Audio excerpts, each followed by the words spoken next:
This is Michael Farley, Public Services Librarian at the Bethlehem Public Library, and this is an overview of music streaming services. I'll tell you what streaming is versus downloading and offer some background on the top streaming services. My goal is to give you enough information to make your own decisions as to whether streaming is right for you or not. So this is to get you started and hopefully offer some clarification. And I'm aiming this presentation toward beginners as opposed to advanced users. So just a little background about what's been happening in the music industry since 1983. As you see from this chart, CDs were widely adopted every year up until around 2000, and then the CD sales began to fall, and as consistently as they rose, they began to plummet. And CD sales have dropped since peaking in 2000, and currently they are at their lowest level since 1986. Now, what happened around 2000? A couple of things happened. iTunes was started by Apple in 2001, and the iPod was also introduced in 2001. So people began to download music and buy fewer CDs. And then about less than 10 years later, the streaming services started to get a share of that, of those sales. So how big is streaming compared to other types of ways of listening to music? Well, in September of last year, there were about 340 million paid streaming subscriptions, and that was over an 85% growth from the same period of time in 2018. So 340 million paid streaming subscriptions, that is obviously not counting people who don't have paid subscriptions but still use streaming. So streaming has become enormous. Physical music sales have fallen almost 80% since 2001. Downloads fell over 21% in 2018. A little side note, vinyl records are actually growing in sales. Vinyl records grew 13% in 2019. That's an interesting phenomenon. That's another story. So what is the difference between downloading a file that's stored on your device and listening to streaming music? The difference really is that the streaming service will send packets of files which are detected by your computer or device and turned into sound as those packets are received. It's the difference between filling your glass with water and sitting in a shallow creek as the water just flows over you. If you have the glass of water, that water is yours. If you're sitting in the stream, you enjoy the water, but it's over as soon as it passes you. So to stream music, you must be connected to the internet. And there are two different ways that you can be connected to the internet with, for example, your iPhone. You can use Wi-Fi if that's available to you in your home or the library or your doctor's office or Starbucks, or you can use your cellular plan's data service. Now you can adjust the setting in your device so that when you leave Wi-Fi, your cellular data service will pick up and continue to stream the music without any interruption. The one thing you have to be aware of is that the data plan with your cell service may have a limit. If you have unlimited data plans, then you don't have to worry about that. But if you have a limit, then you will be charged for something that is over that limit. Now, I made a distinction earlier between downloading music and streaming music because you cannot download streaming music, or can you? Well, there's a little feature built into some of these apps. So with an MP3 player, an iPod, the files are stored on your device. For streaming music, you have to be connected to the internet. If you're not connected to Wi-Fi, or your cellular service, does the streaming automatically stop? Well, it would, except there is a small feature in some of the apps where you can, quote-unquote, download the music to your device. If you're a Spotify subscriber, there's a little switch in the app that says you can download anything, a single, an album, or an entire playlist to your device. That way you don't need to be connected to the internet. Does that mean you own the files? Not really. Those files are stored not in your phone where you can get at them, they're in the app where you can't get at them. And if your subscription expires or you delete the app, whatever you downloaded is now gone. If you're an Apple Music subscriber, you can select the Add to Library feature and you can download the music to the app, but it doesn't go directly to your phone where you can access those files. So what are the advantages to streaming music? Well, first of all, it saves you physical space because all this new music that you're going to be streaming is not going to be taking up space on your bookshelves like your records and your CDs and your cassettes do.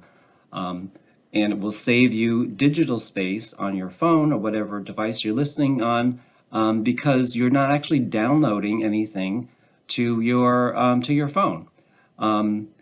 If you always have your phone with you, you can't misplace or lose your music like you might one of your CDs stuck under a bed somewhere. If you have your phone with you, of course you can always lose your phone, but most of us have our phone with us all the time. You've got your entire music library with you. There's also no downloading. Downloading can be kind of a pain because you have to wait for files to come to your device. Sometimes they get interrupted.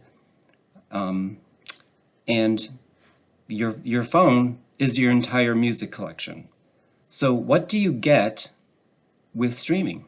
You get everything. If you subscribe to a streaming service, you don't pick and choose certain things like you did when you were downloading music. You get everything. The one downside to that is that you don't own any of it. You're basically borrowing it. So what are the cons with streaming? Well, first of all, and I think primarily, is you don't own the music. You own access, you have access to the service. You don't own any of the music you're listening to.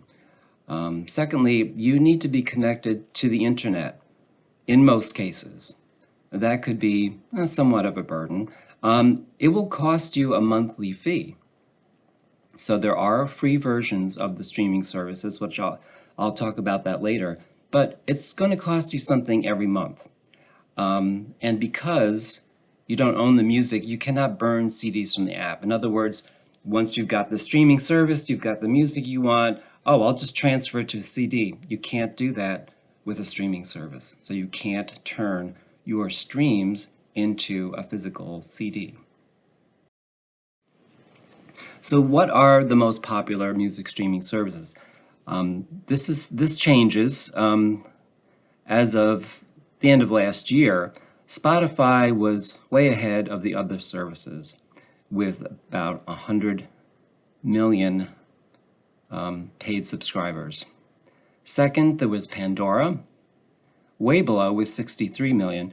Apple Music followed that, and then Amazon Prime Music followed that, number 4, way below Spotify, but those are the top 4. The rest in this list, Tencent Music, that's specifically for the Chinese audience.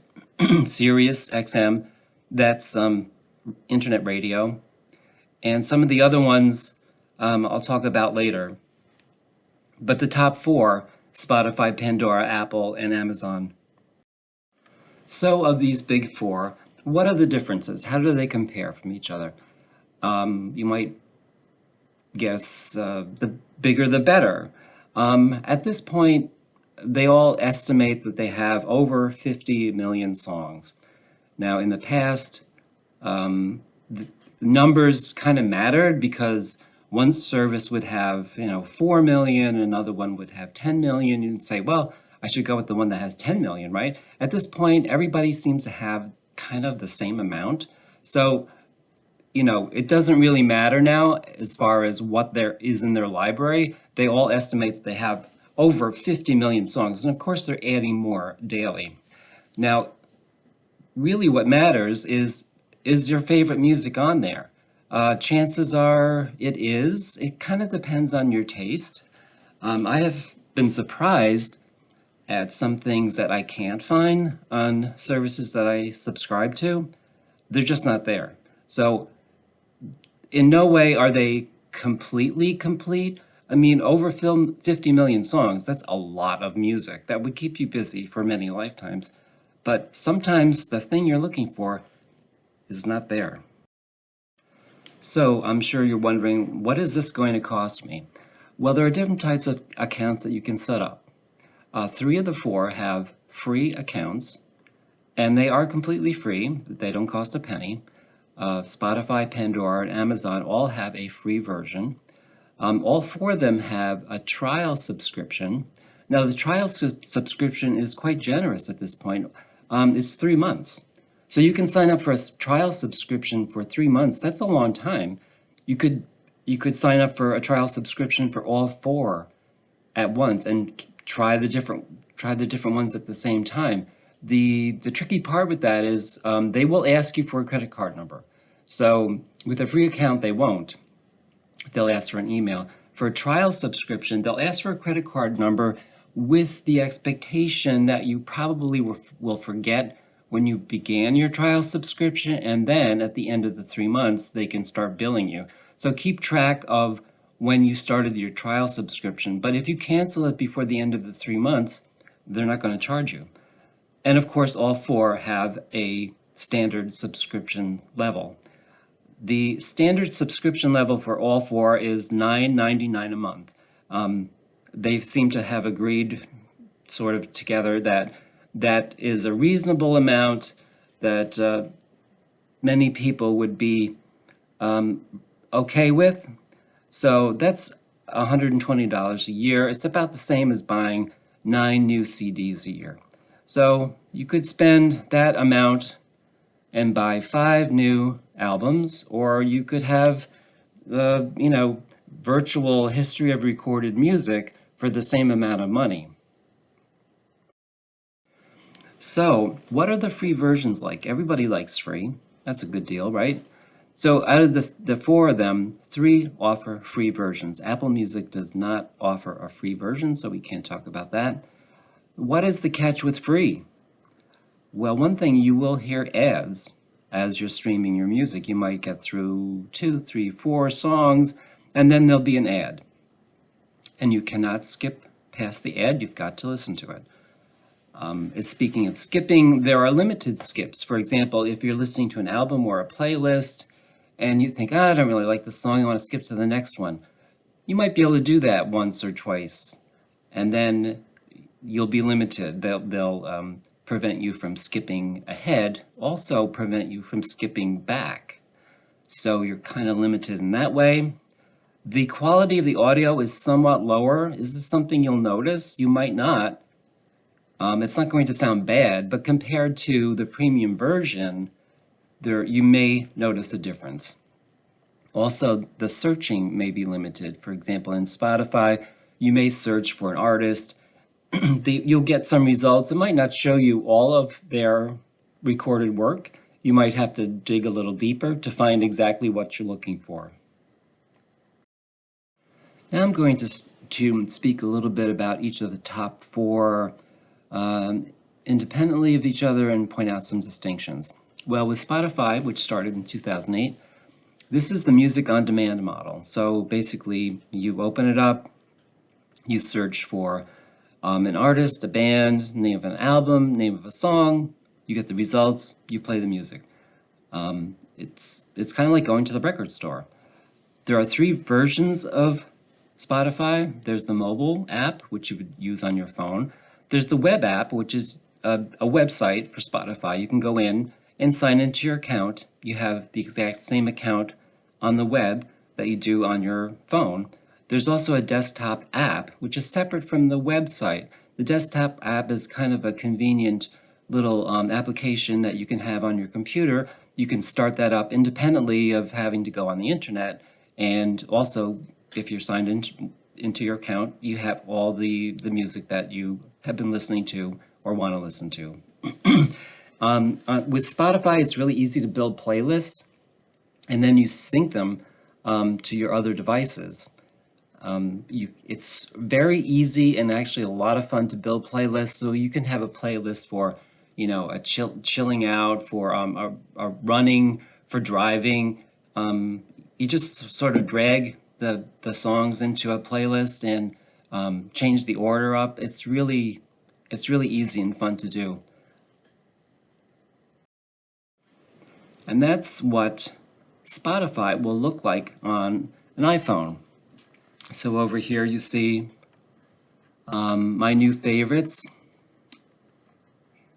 and it's a list of songs that whoever this is, they decided those were the new favorite songs that I have, and I want to listen to them a lot. Over here you can see their albums. Each one of these little pictures depicts the album, and you could just click on that and go directly to the album. This is what your app would look like on your desktop. So if you open up the Spotify app on your desktop, which I do often, what comes up is I'm in my account here, and this is showing me, can't see this here, it says recently played. So these are things that I listened to recently. I have a couple of albums there. This is a playlist. These are playlists too. And then based on your recent listening, this is something that Spotify does a lot. Depending on what you listen to, it'll start making recommendations. So according to what I listened to, Spotify said, hey, I think you might enjoy these playlists that we've created. So there's a dream pop playlist, there's a modern psychedelia playlist, there's an ultimate indie playlist, and chances are there's going to be a lot of stuff in there that I already like, and things related that I may not have heard of yet, but will probably enjoy, because they do seem to have a good technique for matching your taste. And I found a lot of music that I've come to love that I did not know about it, except Spotify pointed it out to me. So Pandora is the second of the big four. Pandora is really interesting. This is the oldest of the streaming services, started in 2000. And this is the radio model. And there are three versions of this. There's the mobile app, there's the website, and the desktop app. So Pandora is very unique in that it's kind of like radio, but it's like the best radio station you could imagine, because it only plays things that you like. So the way it works when you start it up is you pick songs that you like, and it starts building a radio station for you. So it'll ask you, pick 6 songs that you really like. So you'll pick 6 songs. Then it will start to give you recommendations. As you listen to Pandora, you can thumbs down songs that you don't like. So if they have made a bunch of suggestions for you, and you're thinking, oh, this is great, I don't know this, but it's perfect, I love it. Then the next song comes on and you're thinking, oh, I don't really like that. You can thumbs down that song, and then it won't ever play again. Now, the genius behind Pandora's matching to your taste is called the Music Genome Project. That sounds like some sort of whimsical, catchphrase. It's a real thing. The Music Genome Project analyzes each track according to 450 different attributes in order to give you, the listener, a better suggestion as to what you might like. And this is a real thing. I have a quote here from Tom Conrad, who's the executive vice president at Pandora.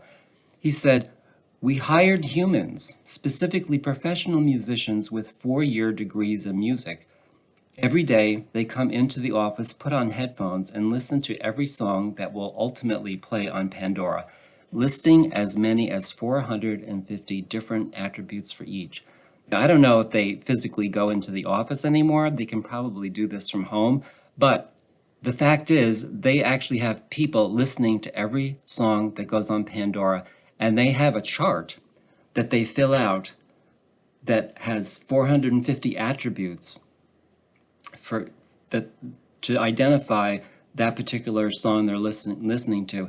And you can't find this chart anywhere. It's kind of like a trade secret. I did see it once, and I didn't think to save it, but of course nothing is really secret on the internet, so at some point somebody had posted the chart that they use to assign attributes to songs. It was astonishing how complete it was.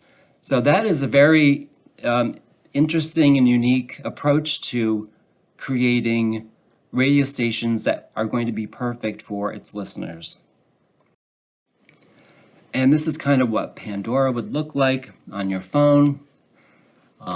So this person, whoever this is, they have a bunch of different radio stations that they can choose from because, of course, people like different kinds of music, and you might have different types of radio that you might want to listen to depending on your mood or where you are.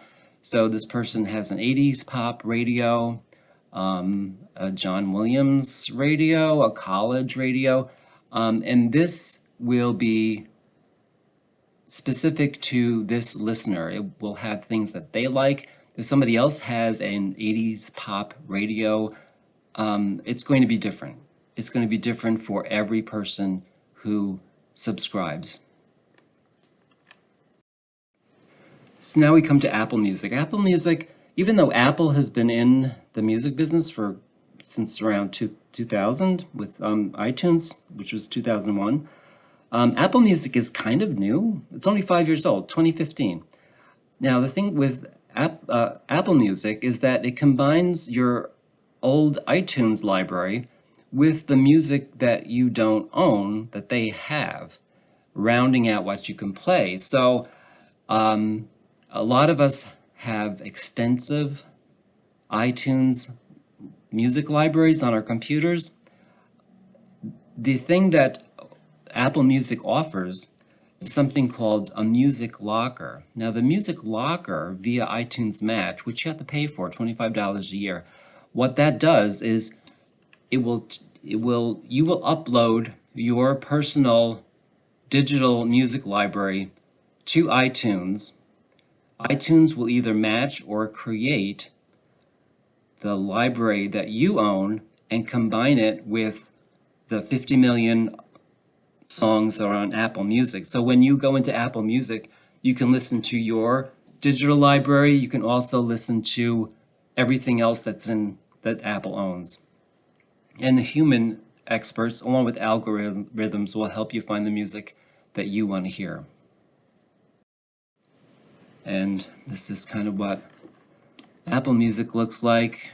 Different screenshots. Of course, it's beautifully designed. These are recommendations for you. This is to browse different types of music. These are your radio stations.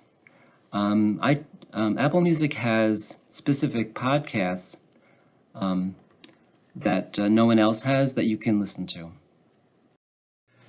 And now we come to Amazon Music Unlimited. This is the newest of the four. It's 2016. Amazon, also like Apple Music, has been in the digital music business for about 20 years also. And they had already offered something called Prime Music, which was unlimited streaming of a limited music catalog, and that was available to Amazon Prime subscribers at no additional cost since 2014. Now, a lot of people are subscribers to Amazon Prime, and they would have gotten Prime Music for no cost at all. It's just thrown in, which is very nice. However, Amazon Music Unlimited is their complete digital music library, so it's about 50 million songs. That is $9.99 if you are not an Amazon Prime member. But you get a little bit of a discount if you're a Prime member, and that's only $7.99 per month. So that's the only instance where a complete subscription to one of these services is less than $9.99. You're already paying for your Prime membership, and so they give you a little break on getting Amazon Music Unlimited.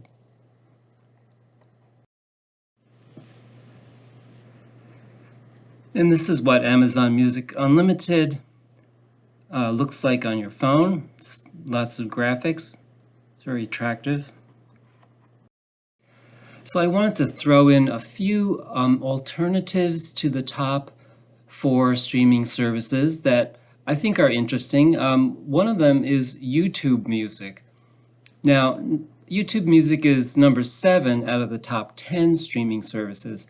It's a part of YouTube. Now, YouTube we think of as a place where we look at videos, but of course there is a ton of music-related things on YouTube, and there are a lot of people who actually listen to YouTube for music, which seems odd to me, but I know a lot of people do that. The other streaming services stick to strictly commercially released recordings on legitimate record labels. YouTube is kind of a strange place where you can find rare jazz recordings, unreleased bootlegs of live concerts, and oddities such as, for example, Lennon and McCartney having a jam session together in 1974, 4 years after the Beatles broke up. That's a real thing. You should check it out. Interesting. But YouTube Music is a service that you can subscribe to that gives you more options for music videos based on genres, playlists, and recommendations. And there is BandCamp. BandCamp has been around since 2008. BandCamp is a site where artists and record labels can upload their own music, where listeners can stream or buy it. The New York Times called BandCamp one of the greatest underground culture bazaars of our time. And there are a lot of established artists, mostly indie type artists, and some pretty big indie record labels. They put their digital files on BandCamp for sale, and you can find a lot of great stuff on that. And there is SoundCloud. SoundCloud came out in 2007. It's like a social sharing streaming service where anyone who creates music can upload their original audio files to SoundCloud for free. And there are a lot of established, more on the indie side of things, artists and bands that have their music up there, and some record labels, and mostly it's for more or less undiscovered artists, but some people have been discovered on SoundCloud. I know of Billie Eilish was first really offered a recording contract after she was discovered on SoundCloud. And there's been a lot of rappers that have been found on SoundCloud, and next thing you know, they're on the radio. So SoundCloud is very interesting, and it's totally free. So I'd like to just point out in this chart a few of the essentials so you can make your own decisions about a streaming service if you want to choose from. Of course, as I mentioned, you can get a free trial subscription for 3 months to any of these, except for Apple Music. So let's look at the chart. So we have the monthly fee, Spotify, Pandora, Apple Music, and for fun, I threw in YouTube Music, $9.99 a month.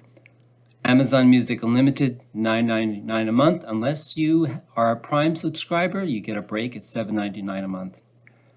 Is there a free option? With Spotify, yes, with ads. Pandora, yes, with ads. Apple Music, no. Amazon Music Unlimited, yes, free with ads. YouTube Music, there's no free version. A free trial period, yes, across the board, free trial period.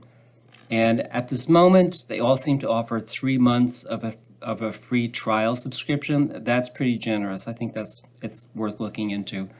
The Music Locker functionality, that's where you can upload your existing digital library to the service, and it will combine it with their 50 million songs in their library. No one offers this except Apple Music. Amazon used to offer that. They don't anymore. So the only one that has that option is Apple Music. And then down here, the maximum bit rate. If that sounds kind of technical, basically it's the resolution of the audio files that you're listening to. And this might matter to you. The higher the bit rate, the better the music sounds. So we have in the middle, at 256 kilobytes per second, we have Apple Music and Amazon Music Unlimited. That's kind of the middle of the road. Pandora is a lower resolution. It's kind of surprising that they have that lower resolution. At the top is Spotify, and I can tell you Spotify sounds really good, even on little earbuds. And also, YouTube Music is 320 kilobytes per second. So those are the two highest services that offer that level of resolution, YouTube and Spotify. Now, will you notice a difference? It really depends. It depends on a lot of things. You know, what are you listening to it on? You're listening at home through a really nice Bluetooth speaker or a pair of cheesy earbuds that have terrible sound anyway. It's not going to matter too much, but generally speaking, the higher the resolution, the more presence, the more lifelike the sound is going to be. So that might make a difference for you. So that basically wraps up my little tutorial on streaming music. If you have a question about something that I was not clear about, or something I didn't even mention, I'd be happy to answer questions if you want to get in touch with me at michael@bethpl.org.